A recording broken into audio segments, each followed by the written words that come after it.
देवी भागवत पुराण भाग 7। अब तक आपने सुना कि किस प्रकार देवी ने मानव रूप में प्रकट होकर भक्तों की परीक्षा ली, किसी के अहंकार को उजागर किया और किसी की करुणा पर अपनी कृपा बरसाई। अब ऋषियों के मन में एक प्रश्न उठता है, हे सूत जी, देवी केवल लीला और परीक्षा ही नहीं करती, तो फिर वह जीवन जीने का मार्ग क्या है जिससे मनुष्य को शांति, भक्ति और मुक्ति प्राप्त हो। तब सूत जी गंभीर होकर बोले, अब मैं तुम्हें वही सुनाने जा रहा हूँ जिसे स्वयं आदि शक्ति भगवती ने देवताओं, ऋषियों और भक्तों को उपदेश रूप में बताया। देवी का उपदेश। जहाँ से कथा आगे बढ़ती है, देवी बोली, हे देवताओं और ऋषियों, मुझे पाने के लिए ना तो केवल तप आवश्यक है, ना ही केवल शास्त्रों का ज्ञान।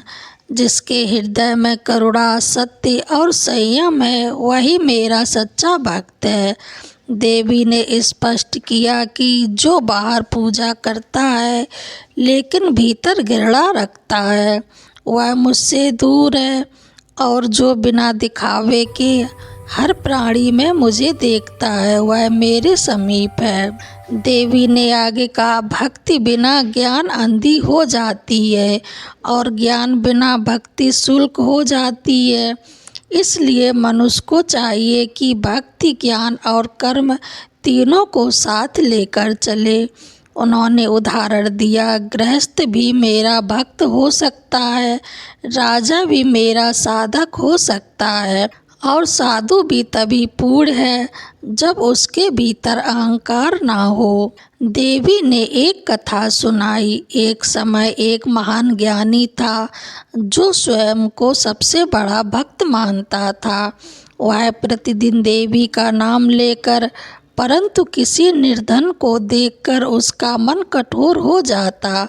देवी एक दिन दरिद्र स्त्री के रूप में उसके द्वार पहुंची। उसने देवी को दान तो दिया, पर घृणा और घमंड के साथ।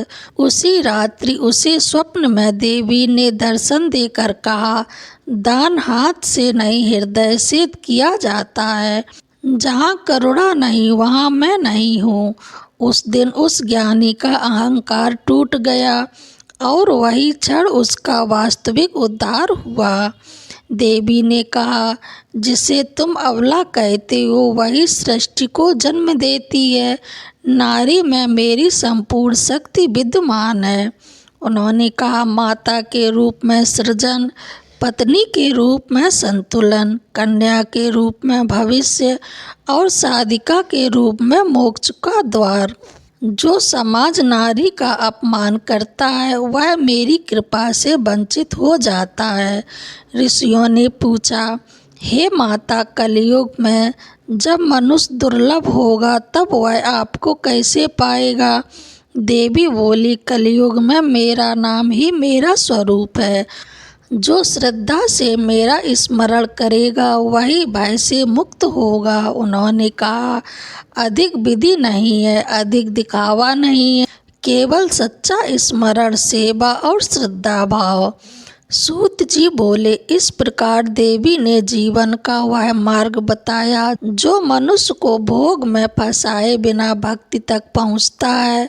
ऋषि आनंद से भर गए। उनके हृदय में संशय मिट गया और मन में केवल एक भाव बचा, देवी बाहर नहीं, हमारे भीतर विराजमान है। देवी के उपदेश सुनकर ऋषियों के हृदय में शांति उतर आई थी। उनके संशय शांत हो चुके थे, पर मन में एक और जिज्ञासा जाग उठी। ऋषियों ने विनय पूर्वक पूछा, हे माता, आपने बताया कि आप हर प्राणी में विराजमान हैं, पर समाज आपको पहचान क्यों नहीं पाता? नारी शक्ति होते हुए भी नारी दुखी क्यों है? यह सुनकर देवी का मुख करुणा से भर उठा। देवी ने कहा, हे मुनियों, शक्ति कभी दुर्बल नहीं होती। दुर्बल हो जाती है केवल दृष्टि, जो शक्ति को पहचान नहीं पाती। देवी ने स्पष्ट किया कि जब नारी को केवल भोग का साधन समझा जाता है तब समाज पतन की ओर जाता है, और जब नारी को शक्ति का स्वरूप माना जाता है तब वही समाज उन्नति करता है। उन्होंने कहा, जिस घर में नारी का सम्मान होता है वहाँ मैं स्वयं लक्ष्मी रूप में निवास करती हूँ। देवी ने ऋषियों को एक फिर से कथा सुनाई। एक समय एक शक्तिशाली राजा था। उसका राज्य समृद्ध था, सेना बलवान थी, पर राजा के हृदय में अहंकार भर गया था। वह स्त्रियों को दुर्बल समझता और साधारण प्रजा को तुच्छ। राज्य में धीरे धीरे अकाल आया, रोग फैलने लगे, प्रजा दुखी हो गई। राजा ने यज्ञ, दान, पूजा सब किए पर शांति नहीं मिली। एक दिन एक साधारण स्त्री फटे वस्त्रों में राजा के दरबार में आई। उन्होंने कहा, राजन, प्रजा भूखी है, स्त्रियां अपमानित हैं और तुम देवताओं को प्रसन्न करने चले हो। राजा क्रोधित हुआ। उसने उस स्त्री को अपमानित कर दरबार से निकाल दिया। उसी रात राजा ने भयंकर स्वप्न देखा। स्वप्न में वही स्त्री दिव्य तेज से युक्त देवी बनकर प्रकट हुई। स्वप्न में देवी का उपदेश। देवी बोली, राजन, तुम मुझे यज्ञ में ढूंढते हो, पर मैं तो प्रजा के आंसुओं में हूँ। जब तक तुम नारी और निर्धन का सम्मान नहीं करोगे तब तक तुम्हारा राज्य सुखी नहीं होगा। राजा भयभीत होकर जाग उठा। उसका अहंकार चूर चूर हो उठा। राजा भयभीत होकर जाग उठा। उसका अहंकार चूर चूर हो चुका था। अगले ही दिन राजा ने कारीगरों को काम दिया। स्त्रियों के सम्मान के लिए नियम बनाए, निर्धनों की सेवा आरंभ की। धीरे धीरे वर्षा हुई, रोग समाप्त हुए, राज्य फिर से समृद्ध हो गया। राजा समझ चुका था, शक्ति बाहर नहीं आचरण में प्रकट होती है। सूत जी कहते हैं, जिस राजा ने अहंकार छोड़ा उसी पर देवी की कृपा बरसी। ऋषियों ने यह सुनकर कहा, धन्य है वह कथा जो मनुष्य को भीतर से बदल दे। देवी ने अंत में कहा, कलयुग में ना बड़े यज्ञ चाहिए, ना कठिन तप, केवल इतना पर्याप्त है कि नारी का सम्मान करो, सत्य बोलो और हर प्राणी में मुझे देखो। इस प्रकार देवी ने यह स्पष्ट किया कि समाज का कल्याण कैसे होता है, शक्ति का सजीव स्वरूप कहाँ प्रकट होता है और क्यों नारी देवी का प्रत्यक्ष रूप है।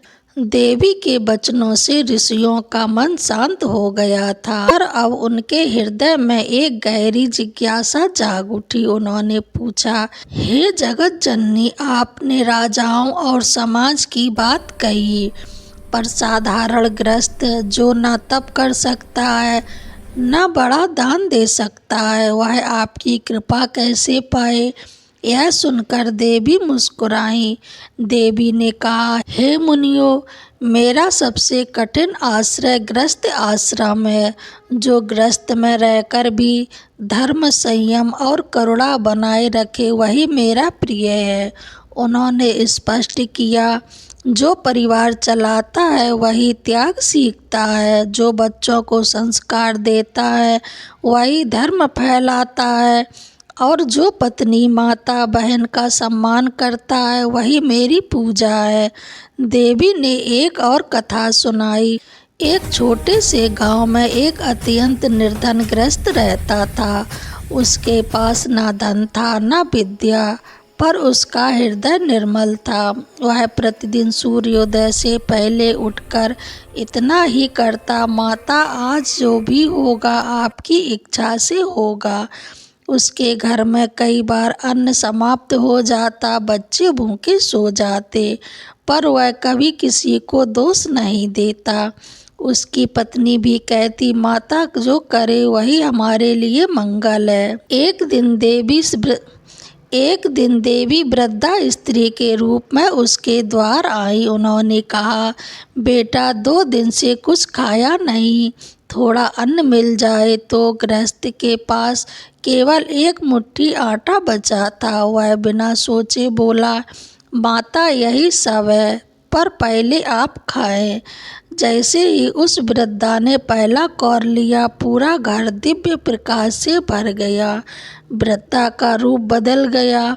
वही देवी तेजस्वी रूप में खड़ी थी। देवी बोली, जिसने स्वयं भूखा रखकर अतिथि को खिलाया, उसने मुझे पा लिया।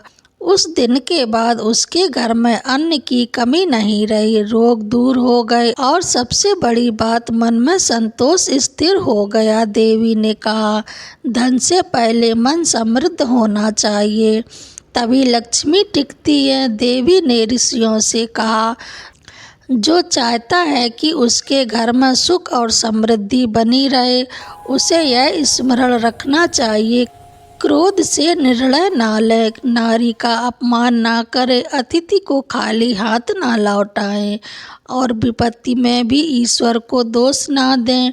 यही मेरी सच्ची पूजा है। ऋषि बोले, हे माता, आपने तो कठिन साधना को भी सरल जीवन बना दिया। देवी ने उत्तर दिया, धर्म कठिन नहीं, मनुष्य ने उसे कठिन बना लिया है। जिस प्रकार देवी ने यह स्पष्ट किया कि गृहस्थ जीवन भी मोक्ष का मार्ग है, करुणा ही सबसे बड़ा यज्ञ है और संतोष ही स्थायी समृद्धि।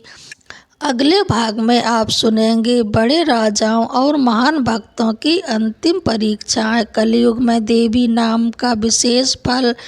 आपको यह कथा कैसी लगी कमेंट बॉक्स में ज़रूर बताएं और मेरे चैनल को लाइक सब्सक्राइब करना ना भूलें। अपनी राय ज़रूर कमेंट बॉक्स में बताएं। जय माता दी।